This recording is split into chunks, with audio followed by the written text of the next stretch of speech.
Have you ever been so close to losing your shit that you just wanted to throw the computer out the fucking window because everything that could possibly be going wrong keeps going wrong? No. Oh. I don't know what you're talking about. Maybe it's just me. I'll tell you how I'm dealing with it, which is obviously not well, in just a minute. But first, this is the Fitmess, where together we learn to develop habits that help us live beyond our mental health struggles to create happier, healthier lives. He's Zach. He lives in the future with his anxiety. He's Jeremy, and he lives in the past with his depression. And we get together once a week in the present to share the obstacles we face and how we overcome them. So, Zach, just before we hit record here, I was outside walking my dog. Well, dogs, because as it turns out, I have two. Feels like 9, but I have 2. And we're walking along. It's in an off-leash area. Totally normal. And as we're walking back, there's a guy with his dog on a leash. So, not being an asshole all of the time, I decide it's a good idea to put my leash on my dogs just in case his dog's an asshole. And I did, and as we walked by, it's a good thing I did because his dog was an asshole. So knowing that we were going to be talking about this, I took note of that because I feel like what I did was the responsible thing. Like, I don't need my dog's freedom to encroach on someone else's safety and security of walking their dog. Sure, it sucks. I don't like walking a dog on a leash. But for the good of all, I sacrificed my comfort to make sure everybody else was cool. You're a goddamn hero. I think I am a hero. I think you're right. But it I brought was to being light sarcastic, but it brought to light a couple of things that I've been really pissed off about lately. And I'll go backwards in time, starting with yesterday. I'm at the beach, and this might be a bit of a rant, and if this is not helpful for anybody, then, well, this is just for me, and that's fine. But I'm at the beach yesterday, and I'm out in the lake swimming with the kids, hanging out with friends, and this one guy comes up to the beach with one of these, like amphitheater speakers, puts it right on the beach, and just roars, of course, country music for everybody on the lake to enjoy.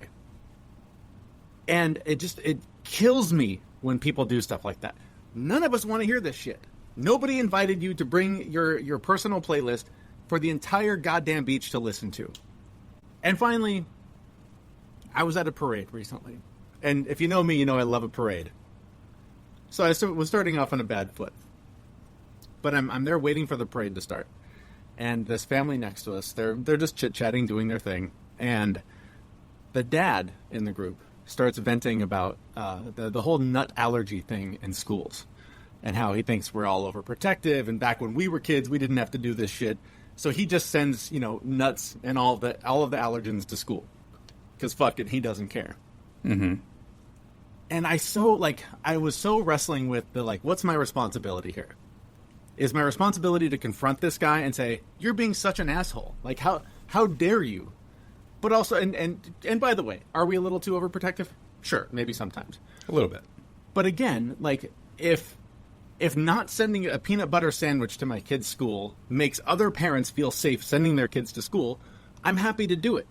This is coming from someone who literally moved to another country because he was sick of his kids, having the threat of being killed at school every day. But when people are just so selfish and unaware of how, or either unaware or don't care how their selfish behavior impacts other people, it just at my core kills me. Mm-hmm. And I don't know what my responsibility is. Is my responsibility to turn the other cheek, let that shit go? That's them. That's their life. I don't want to impose my will on theirs, even though they seem to have absolutely no problem imposing their will on everyone around them. Yep. So I will offer how I would handle that situation, but then I want you to tell me how you're dealing with it, because that is stressful. I think if somebody is causing harm to another person, that's when you gotta, step in and say something. I mean, the peanut allergy guy, I'd probably, I have a friend whose son is deathly allergic to it. Just touching it with the skin, just will send him out. Yeah. There are people like that. And it's not every school. My daughter's school, there's nobody with that kind of a nut allergy, so there's no restriction on it. If somebody's going to be harmed by somebody else's action and they're not aware of it, then they need to know. Dude playing country music at the beach, he's just an asshole and you got to move on. Right. But tell me, we're not doing a show on mental health for you to come on and bitch about what pisses you off, even though that's what we do sometimes. So I would love to hear from you in those struggles, in those moments. How do you handle it? How do you keep from punching someone in the face? Yeah. I mean, I'm used to being around people that are assholes like that because, as it turns out, I live in society. For the most part, I just let it consume me and eat me up and piss me off, and then I, try and live my life. You're right. The guy with the speaker, he's literally doing nothing illegal. There's nothing, that says he cannot do what he's doing. So he's within his rights, and there's very little I can do other than, flash him a dirty look and try to just live my own life because whatever. I also try to see those as lessons. The mighty and resilient Merrimack River, carving through the communities of our great region. My name is Linda Lorden, proud president of Merrimack County Savings Bank. And like the river that serves as our namesake, we're a constant yet ever-changing presence. Because to us, it's bigger than banking. It's about powering communities and putting people first. It's about knowing where you came from and where you're going. That's Merrimack style. Visit us at themerrimack.com. So where this comes full circle for me in doing this episode is that I know I have some work to do in this area, whether it's this, whether it's any other frustrations that come up in my life that feel out of my control, like acknowledging that they are out of my control. There's very little that I can do to change them. But it's also a reminder that, and I constantly go back to our very first episode, and it always cracks me up when people give me this advice. But I just need to meditate more. I need to practice creating that space between the stressor and the response so that I can see it as the lesson. So I can see the loud guy at the beach as the lesson to work on, of letting go. He wants to live that way. I don't. I just have such a problem with other people wanting their values to be imposed on other people, or their way of life to be imposed on other people.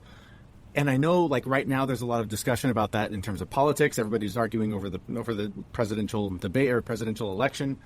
Everyone doesn't want the other side to impose their will on the other. Yeah. But there's a difference between my decision limits your freedom or limits the way you can live your life versus my position allows you to do whatever you want.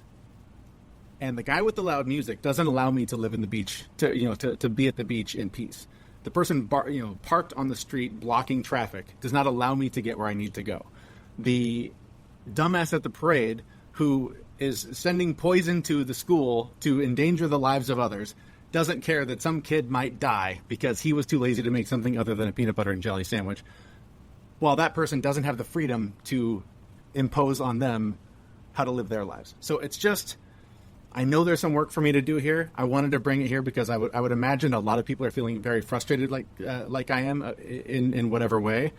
And it's just so hard sometimes to let go. And for me, I know now, kind of working this through again, thinking out loud, that it's an exercise in letting go that I really need to focus on.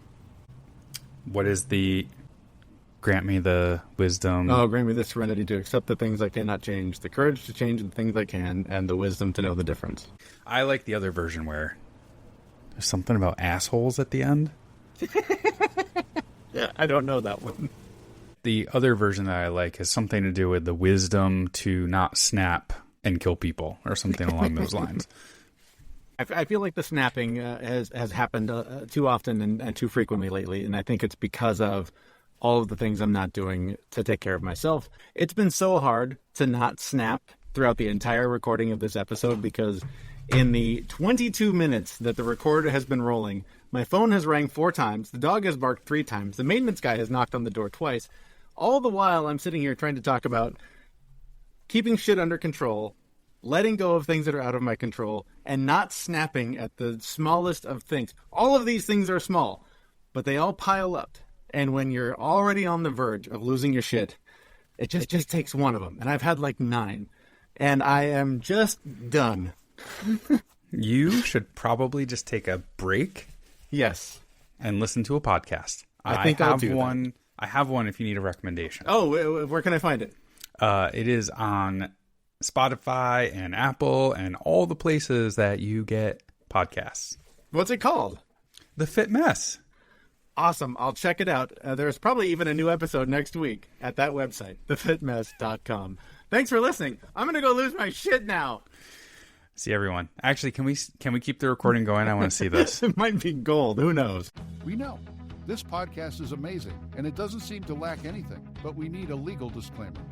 Prior to implementing anything discussed in this podcast, it is your responsibility to conduct your own research and consult your physician.